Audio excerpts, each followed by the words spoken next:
Fala pessoal, tudo bem com vocês? Sejam muito bem-vindos a mais um episódio aqui da nossa 6ª temporada do Pod Trade. Cada episódio é uma aula, mais aprofunda que uma aula, é um grande apanhado de experiências. A gente traz pessoas aqui que são referência de mercado e para mim é um grande prazer poder estar ajudando a desenvolver esse conceito do trade estratégico cada vez mais forte. Eu queria, antes de chamar a nossa convidada de hoje, eu queria aproveitar e agradecer os nossos parceiros apoiadores, a Focus Trade Ações, da Adriana Mauro, uma agência de trade marketing especializada em logística promocional e positivação, a Incentive-me, que é uma plataforma de incentivo, a Fábrica de Ideias, que é um fabricante de materiais de ponto de venda, que leva inteligência e sustentabilidade para o ponto de venda, a Arker, que é uma plataforma de gestão de verbas comerciais, a Trade Suite, que é uma empresa especializada em Business Intelligence de trade, que te ajuda a mapear todos os processos do teu trade até construir a tua plataforma de inteligência, o Grupo Criativo, uma agência de design estratégico, branding, embalagem e também mandam muito bem no ponto de venda.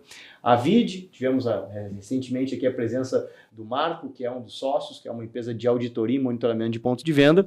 E o Puzzle, que é um software de promotores compartilhados para ajudar a tua empresa a ter um acompanhamento do que está acontecendo no varejo. Hoje eu tenho o prazer de receber aqui minha amiga Roberta Terra, de anos já, né? Que a gente vem junto... falando sobre trade, e eu estava vendo aqui, eu perguntei, Roberto, vai ter que me explicar esse currículo dela, Colgate, Granado, Johnson & Johnson, L'Oréal, Mars, Royal Canin, Reckitt, Danone, e agora ela está como consultora na Chef Bob, mas também é palestrante, é digital influencer no LinkedIn, é uma voz do trade marketing. Então não sei se tu quer começar... e outra, esqueci de falar, ela é sarada e participou do No Limite. Então, assim, ela é um canivete suíço. A mulher aqui, ela tem milhares de funções. Vai ser um pod trade muito rico aqui. Eu quero que tu comece falando, né, sobre o que tu veio falar aqui, sobre o shopper fluido, sobre a mudança de comportamento, sobre por que está abrindo tanta farmácia no Brasil. É tanto assunto, né, Roberta? Agora é contigo. É verdade. Bom, primeiramente, obrigada. Vim te acompanhando cada dia. Parece você que é um canivete suíço, né? Porque já é palestrante, já é mentor. Agora com um podcast, cada hora já estive também como... o Rubens, ele já foi da Academy Experience, ao mesmo tempo já prestou consultoria quando eu estava na Granado, que ainda teve essa empresa que você não falou. Exato. Enfim, a gente já se conecta há muitos anos e um prazer estar aqui. Muito obrigada. Eu sou teu fã, acompanho tua jornada e é muito legal ter uma voz do trade tão relevante como tu aqui no nosso podcast. Muito obrigada. Mas, enfim, tudo isso começou... eu comecei na Johnson & Johnson como estagiária de inteligência de vendas, e o trade no Brasil hoje, as pessoas falam que está muito na moda, trade, todo mundo sabe um pouco de trade, mas a realidade é que ele é muito novo ainda. Ele veio para cá no ano 2000. E começou nos Estados Unidos com a Colgate em 1990, então é relativamente novo, enquanto marketing, vendas e outras áreas são há muito tempo. E aqui eu comecei como estagiária no ano de 2006, e era como explicava CrossFit algum tempo atrás. O que é CrossFit? É muito difícil explicar. É militar, é um misto também com corrida, ao mesmo tempo com levantamento de peso olímpico. E, naquela época, era a mesma situação comigo explicando o trade marketing. O que é? Entre marketing e vendas, é uma área de apoio, fica dentro de um setor. Qual setor? É vendas, é marketing, é direto dentro de operações. E, a partir dali, depois eu fui para L'Oréal como analista de trade do canal, e entre outras empresas que aí sim eu trafeguei, por Mars, da Royal Canin, na divisão de pet shop, entre outras, sempre em vendas e trade marketing. Marketing acabava vindo eventualmente, mas principalmente nessas indústrias. Então, quando eu comecei, no meu primeiro cargo de gestão foi na Royal Canin, ali como vendas, eu tinha 17 pessoas ali embaixo, e logo na sequência eu fui para a Colgate. Eu fiquei muitos anos ali, eu vivi uma startup na Colgate, que eu comecei no departamento direto, depois eu acabei assumindo o canal indireto, uma empresa totalmente voltada para sellout, e logo depois da Colgate eu fui para Granado, tive um career break justamente para o reality, que é o No Limite da TV Globo, que aí entra um pouquinho de quem é a Roberta pessoalmente, que sempre estive voltada para esporte. Comecei a nadar com 6 meses de idade, que na realidade não era natação. É quando os pais colocam os filhos, desde cedo, para fazer algum esporte. Mas o intuito da minha mãe foi principalmente sair desse histórico familiar de asma, bronquite, que acompanha meus bisavós, acompanha meu avô, minha mãe. E dali eu continuei a natação e fui federada. Depois eu fui competir pelo Brasil até 19 anos de idade e nunca mais parei. Entrei em lutas e fiz desde musculação, a dança, não teve uma luta que eu não fiz. E depois eu caí no CrossFit, exatamente na onda, e fiquei nessa, e acho bem importante. Eu estou adorando o que está acontecendo por aí, que a gente tem o Marcelo Zimit, que é o CEO da L'Oréal, que é triatleta, que é Ironman. A gente tem o presidente da Vibra, a vice-presidente da Vibra, Vanessa Godilho, também, que corre. A gente tem vários atletas que são CEOs, que são vice-presidentes, que são diretores. E essa pegada já vem há algum tempo atrás, dessa importância na nossa vida da gente ter um momento para treinar, e é o que vem me acompanhando a carreira inteira. Eu nunca deixei o esporte de lado em função do profissional. Então, me acompanhando, acabou que nesse career break do programa é algo que faz total sentido com o meu alinhamento pessoal, que eu sempre fui de esporte, sempre quis me superar, sempre, em todos os esportes que eu fiz, eu fui para a competição, e era um momento muito intenso que eu estava no CrossFit. Eu tinha cerca aí de 13 competições ao ano, era mais que uma por mês, mas exige um grau de preparação grande, que o CrossFit ele acaba sendo 3 ou 4 dias, e você precisa se preparar muito. Mas, no final, acabou que eu me inscrevi no programa, que tinha total a ver, abrir inscrição, sem nenhuma pretensão, porque a gente está falando de cerca de 1 milhão de inscrições. Se tratando de Rede Globo, eu não conhecia ninguém e não achava meu perfil interessante. Eu não era da treta, não era da polêmica. E dali me inscrevi sem nenhuma pretensão e comecei a ser chamada para algumas etapas, que é um processo bem rigoroso, bem longo. E quando eu fui chamada para a etapa final com o Boninho, já tinham cerca de 400 pessoas, e falei desde a profissão, entre outras situações, e acabei sendo efetivamente chamada. Foi dali que eu pedi uma pausa na época da Granado, porque quando você entra no reality é um pouco diferente de uma novela ou algum outro tipo de programa, você fica sem contato com o mundo. Então, você sabe a data de entrada, você sabe até quando dura o reality, mas você não tem como saber quando que você vai sair. Então, precisei me afastar de fato do mundo corporativo, e eu fiquei exatamente 44 dias.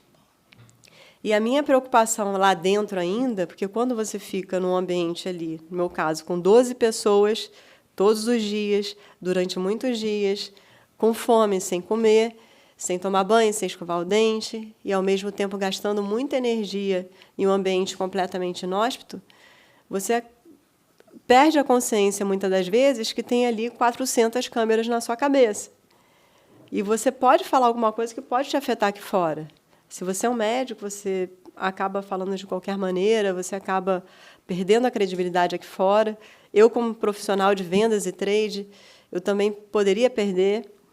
E eu achei que isso poderia me prejudicar por um momento, segurei minha onda muitas das vezes, e voltando para cá, isso me abriu muitas portas. Muito pelo contrário, eu acabei usando o discurso de resiliência e de um programa de sobrevivência na vida profissional também. Então, palestra, mentoria, a própria Academia Experience, entre outros, vieram, e eu tentando entender o que seria a minha nova vida depois disso. Mas eu sempre fui doutrinada, a CLT, a indústria, então voltei para a Rect, recebi um convite para a área de vendas. Eu era responsável por uma área relativamente grande do Brasil, do canal direto e indireto, e depois eu fui para a Danone, e, ao mesmo tempo, eu tinha essa vontade, mas eu não tinha essa coragem de virar a chave também para a consultoria, para a mentoria efetivamente, não esporadicamente. Sim, viver disso.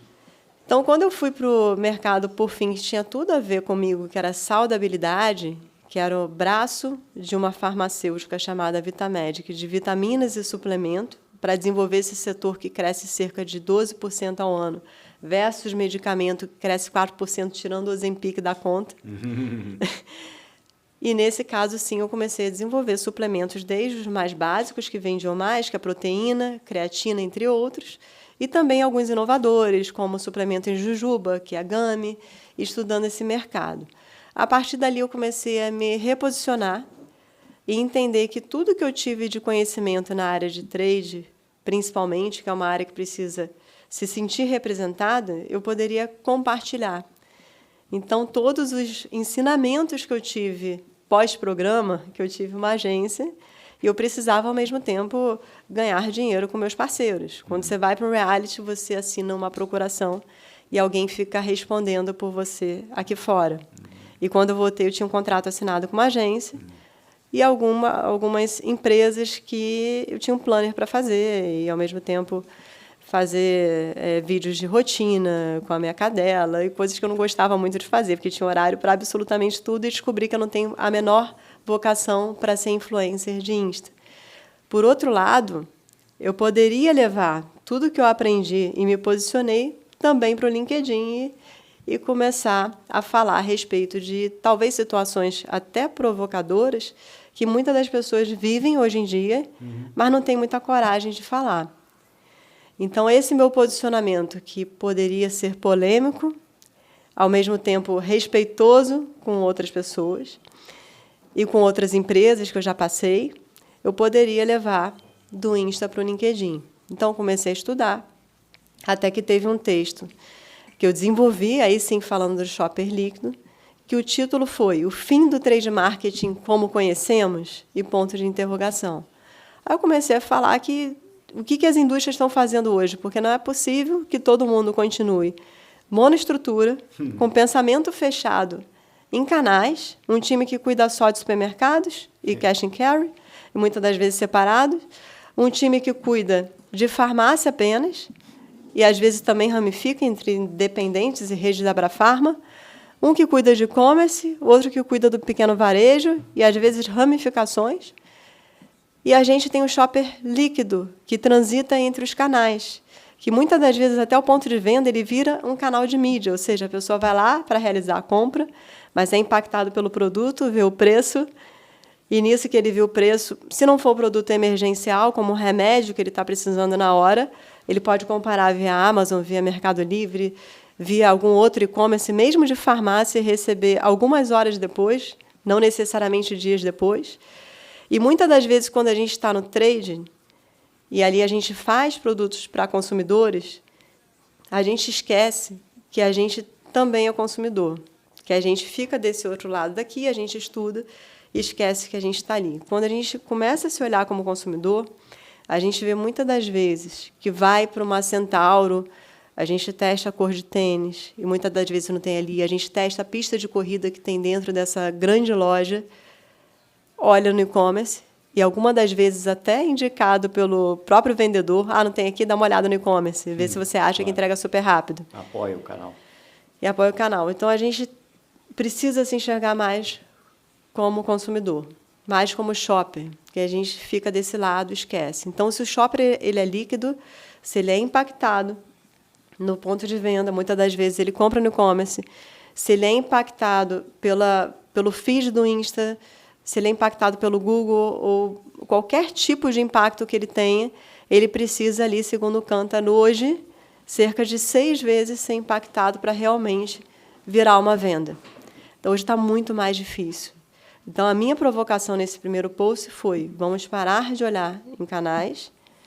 Se o shopper ele é fluido, ele é líquido, não tem por que um time interno continuar sendo monoestrutura.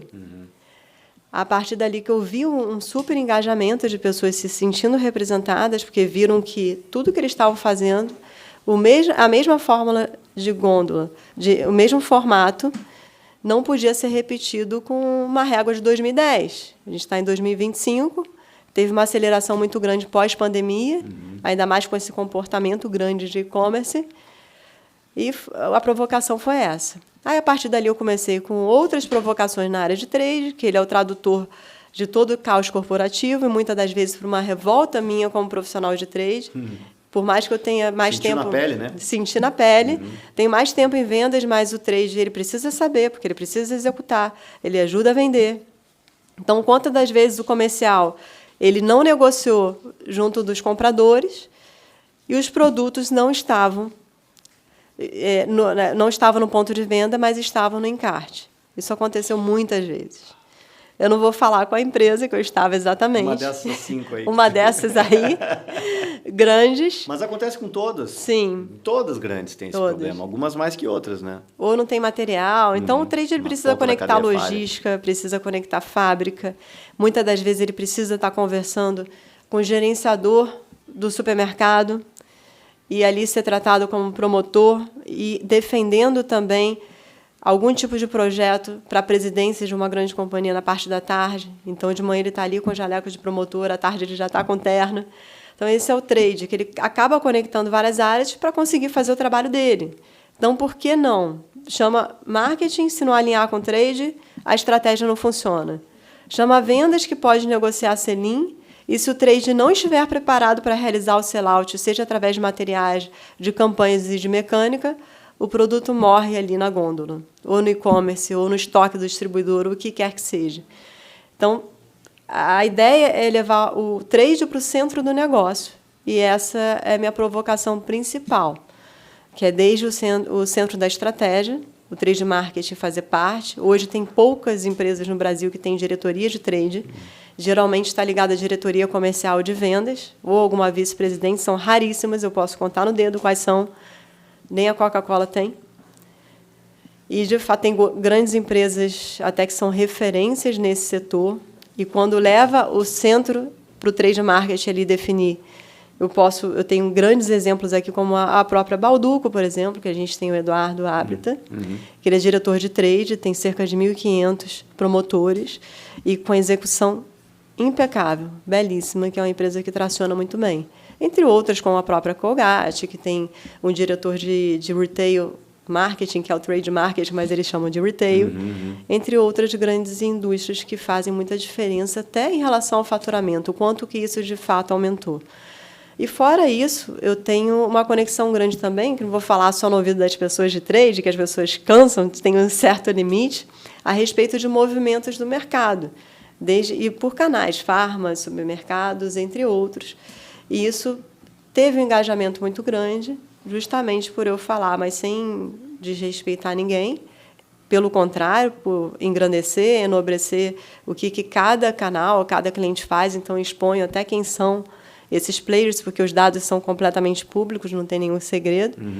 E eu acabei conseguindo um bom engajamento no LinkedIn também, mas com base ali no Insta pós-programa. E tu vê, assim, essa virada de chave, né, que tu está defendendo do trade, ela passa necessariamente por pessoas, né? Tem que ter alguém dentro da empresa que... Porque dentro de uma organização... primeiro, as organizações desconhecem o que é trade, né? A maioria delas não tem, assim, uma visão acadêmica, teórica, conceitual. Acha que trade é merchan, acha que é campanha, acha que é material... Aí tem tudo isso que tu falou sobre a segmentação dos canais, né, que muitas vezes definem os organogramas e vai se criando esses silos dentro do trade. E do outro lado tu vê esse shopper fluido, né, que navega entre canais. Como é que tu enxerga o profissional de trade se transformando? Será que ele está preparado para fazer essa mudança? Uma pessoa que está dentro de uma organização sob pressão, tendo que entregar resultado rápido, é pressionado por vendas, é pressionado por marketing. Tu meio que te rebelou, né? Agora tu está independente, está com a tua consultoria, está com os teus negócios, tu consegue olhar isso um pouco de fora. E quem está dentro, né? O que faz para enxergar o caos onde está metido? Eu estou conversando com muitos profissionais, até alguns deles estão no meu curso, até da SPM, alguns deles me chamaram para uma conversa. Tu não falou que tu é professor da SPM, faltou falar aqui. Faltou falar. Isso, ela é professora da SPM também. Entre esses convites de mentoria, palestra para dar aula, eu fui convidada pela SPM, a Escola Superior de Propaganda e Marketing, que é referência hoje, é nota máxima no MEC, e referência em negócios, em marketing, em comunicação, que eles precisavam muito de professores também, cada vez mais, né, quem é aluno agora precisa de professores que estão vivenciando o mercado, que estão no dia a dia, e não somente acadêmico, então precisava dessa oxigenação, mantendo toda a força e todos os pilares que os professores exclusivamente acadêmicos criaram, mas, ao mesmo tempo, ter essa hibridez. Então, dali eu estou levando essas provocações para isso, o que é IA no trade hoje, qual é a diferença que faz, quais são os tipos de gerentes de trade, ao mesmo tempo o shopper fluido, o que é o trade, quem quer vender hoje, qual a diferença que efetivamente faz. Então, todas essas provocações que eu venho trazendo em LinkedIn, principalmente, eu estou levando para esse curso, que é o primeiro que vai acontecer agora, em modelo High Flex. Então, quem é do Rio de Janeiro especificamente, mas também do Brasil todo, consegue assistir. E eles têm um sistema bem interessante, que o modelo High Flex, quem está em casa consegue se sentir ali na sala de aula também, os demais conseguem ver. É bem legal. Vale a pena, e essa provocação toda eu estou levando para lá. E tem gente, desde alunos da SPM mesmo, que estão em marketing, ainda não se formaram, a recém-formados, a gerentes de trade farmacêutica, tem diretores também nesse curso, já com a inscrição feita, justamente querendo disruptar um pouco. E eu tenho convidados muito bons, muito fortes. Tem desde um super especialista em A, que é o George Leite, que ele estava há 10 anos na Coca-Cola, fazendo toda essa transformação digital, ganhou diversos prêmios também. Depois ele foi para a PepsiCo, hoje está como consultor independente, tem a empresa dele que é Expand. Eu tenho o Roberto de Luna, que ele é diretor de tudo da Nutrata. Eu falo que ele é diretor comercial, mas ele age em novos negócios, ele age em marketing. E ele trouxe todas as grandes collabs, primeiro com a Havana, depois com a IOPRO, que foi feita quando eu estava na Danone, que foi quando eu tive o conhecimento deles. E ele conseguiu crescer cerca de 2.600% na última média MAT em farmácia, que é algo fora da curva, isso no sellout, com essa collab da IOPRO. E, por fim, agora ele fez com a Bate de Latte. Então, ele está indo levar o que a força das collabs influencia no trade marketing, porque é uma demanda já pronta. E a Simone Terra, que é uma super lenda do trade marketing, não é minha parente, pois mesmo tendo... São terra, né? As duas carioca, terra, as duas no trade. Mesmo tendo o mesmo sobrenome, todo mundo pergunta isso. A minha primeira aula com ela, eu estava na SPM, eu estava na L'Oréal, eu tinha 24 anos. E ela já, com essa base de trade super forte, como é o sellout, trazendo um tanto do mercado internacional, quando ela trabalhava na L'Oréal de Paris também, que ela ensinou cabeleireiros ali a fazer cálculos de rentabilidade. Então, toda essa parte de base de trade, os futuros gerentes, ela está trazendo para esse curso também. Então, são 3 grandes convidados, que sozinho seria uma coisa, eu levaria, mas com eles eu sou muito mais completa. Eu achava que eu entendia alguma coisa de A no trade, mas conversando com o George, assim, eu falei, para de falar que eu estou me sentindo burra, no sentido porque todo dia muda e a gente precisa estar super atualizado. Eu já estava atrás do N8N, que é uma tecnologia que vai atrás de ponto de venda, que a IA vai lá e faz a proposta e chega até você o lead super qualificado. Só que ele vai lá e me traz, olha, o N8N realmente vai funcionar daqui a um tempo, mas hoje, na prática, dá uma trava. E ele explica por quê. Então, fora isso, eu disruptando dentro da SPM, tivemos um meeting de trade, que todos os alunos ali fizeram parte de um super case da Nutrata, e vai ser o primeiro case que eu tive autorização da SPM para desenvolver fora dela também, junto com a Nutrata, com a Orla Rio, com a Rede Zona Sul, que já aceitou participar. Então, uma licença poética entre a Orla Rio, que são 309 quiosques, entre o Leme e o Pontal, do Rio de Janeiro, 34 quilômetros de extensão, ou seja, é um ponto de venda, não é só um ponto de mídia, que é comandado por eles, junto com a Nutrata, com a Bate de Latte, que acaba tendo collab, e, ao mesmo tempo, Zona Sul. Então, estou me adequando a essa nova vida acadêmica, só que, ao mesmo tempo, trazendo o estilo de alguém que está ativo no mercado, que tem muita conexão e que, ao mesmo tempo, vai dar a oportunidade dos alunos co-criarem. O que vai ser esse plano 360, que, ao mesmo tempo, vai moldar essas marcas e construir junto com os alunos, só que, ao mesmo tempo, vai ter uma conversão em venda, porque a gente deve fazer algo fora da caixa, como uma corrida, alguma aula de bike na praia, algo do tipo. Tem um que é Beat Cycle, que chama, que é como se fosse um spinning na areia, que a gente pensou em fazer também. Ou seja, está em cocriação nesse momento. E vai chegar, eu também estou dando spoiler, mas não posso falar tudo. Estou falando a parte que foi divulgada já para os alunos e quem são os participantes. Mas é algo que vai vincular desde o crescimento de marca, o branding, só que principalmente ao trade, que é a experiência de consumo, como que as pessoas se sentem junto a todo esse ecossistema carioca e a licença poética entre a Zona Sul e a Orla Rio. Olha aí que bacana. Eu vou chamar depois da vinheta da Focus Trade de Ações a Roberta para dar o último recado sobre como ter alta performance em trade. Fica por aí. A Focus Trade Ações é uma empresa full service especializada em trade marketing, oferecendo soluções completas e coordenando atividades com a melhor experiência e abrangência nacional. Com mais de 86 bases logística e uma rede de parceiros em todo o Brasil, garantimos resultados eficazes e personalizados para nossos clientes.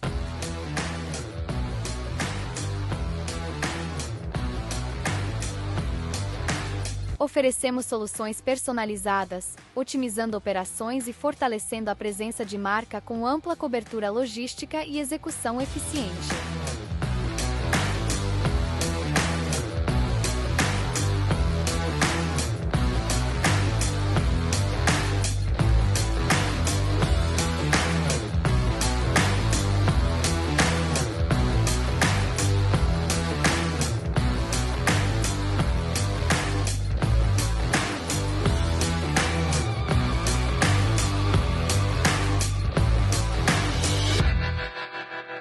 Roberta, é o seguinte, bom, tu falou um monte aí sobre as tuas iniciativas, toda essa mudança aí que tu tá puxando, o que tu deixa assim de recado final aí pro pessoal do trade, enfim, agora eu não consigo fazer o curso da Roberta, mas eu tenho a mãe que resolver um problema dentro da minha empresa, o que tu pode trazer assim de dicas práticas de alta performance dentro do trade?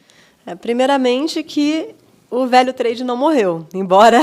Tu falou que ele morreu, Eu deixei uma pergunta no ar, que era o fim do trade marketing como conhecemos, ponto de interrogação. Entendi. Ela fez a Deixei provocação. A provocação para pensar. Mas o velho trade, que a presença no ponto de venda é necessário, material no ponto de venda é necessário também, ter promotor, ter degustação, ter um plano, ter o JBP, que todo mundo sabe que chega a 3 meses e já morreu o JBP. Isso é comum, não conheço uma empresa, um profissional que tenha cumprido o JBP do jeito que foi desenhado, pelos 12 meses, mas ok. Então, todo velho trade ele precisa continuar acontecendo, mas precisa começar a provocar, sim, o novo trade, que é o que está acontecendo hoje, do shopper líquido. A geração prateada, tem gente que acha que só vou fazer aqui, ainda tem o consumidor 60 a mais, que vai muito para o ponto de venda, nada. A gente tem diversos estudos que eles continuam transitando por esses canais. O meu avô, de 92 anos hoje, ele vai para o Insta, ele manda para a gente, ele manda link do Face. O Face é muito utilizado pela geração prateada. Então, tem que começar a quebrar isso agora. Esse é o momento da gente esquecer, de fato, como era até 2024 e começar a entender de jornada. O que a gente vai fazer para capturar esse shopper? Porque é melhor a gente capturar em algum momento da jornada, seja ela no e-commerce, seja ela fazendo um push ali por um e-mail marketing ou algum investimento em Insta, do que perder para a concorrência. Então, se a gente não olhar para isso agora, é uma consciência que ele precisa ser impactado, sim, por influenciador, por embaixador, mas também por ponto de venda. E é muito melhor começar a enxergar por jornada, estudar e ir atrás disso, do que perder esse shopper para a concorrência. Então, esse é o recado principal. Agora, como assim, não sou só eu, tem diversos profissionais falando disso, mas é o momento de quebrar. É o momento de quebrar, porque a gente tem grandes festivais. Teve a primeira vez a Pague Menos, que foi agora para o The Town. Eles estão indo para outros festivais, eles querem ser a farmácia do festival. Então, a gente está falando de um impacto, o que as pessoas sempre precisaram, e a realidade é que as pessoas sempre até xingaram, assim, no sentido de, porra, não tenho absorvente. Isso aconteceu comigo várias vezes, eu ter que pedir absorvente emprestado para alguém no festival, porque a realidade é que a gente tem uma noção de quando isso acontece, mas às vezes está despreparada para isso. Claro. E a farmácia ela veio trazendo exatamente esses essenciais. Então, por que não pensar também em canais alternativos, como uma academia, como um show, como uma praia, entre outros que dá para a gente levar esse desenvolvimento, estudando o comportamento do shopper, onde o consumo já existe, onde já tem a demanda e a gente poderia vender melhor. Que bacana, Roberta. Deixa os teus contatos aí para o pessoal, se quiser entrar em contato contigo, por onde te encontra. É fácil. Só jogar Roberta Terra no Google, vai achar um bando de coisa do programa, mas considerem, tem robertaterra.com.br. Legal. Ali tem todos os meus contatos também, o LinkedIn, o Insta também, Roberta Terra, super fácil. Show de bola. Querida, obrigado por ter vindo Eu que aqui agradeço. ficar com a gente. Baita aprendizado contigo. Sigam profissionais como ela que estão aí, né, trazendo novidades, tendências de trade. Aqui no Pod Trade a gente está aqui para realmente trazer quem são as vozes do mercado. Queria deixar o convite para quem ainda não se inscreveu no canal, que se inscreva. Também me seguir nas redes sociais. E vamos embora para a próxima temporada.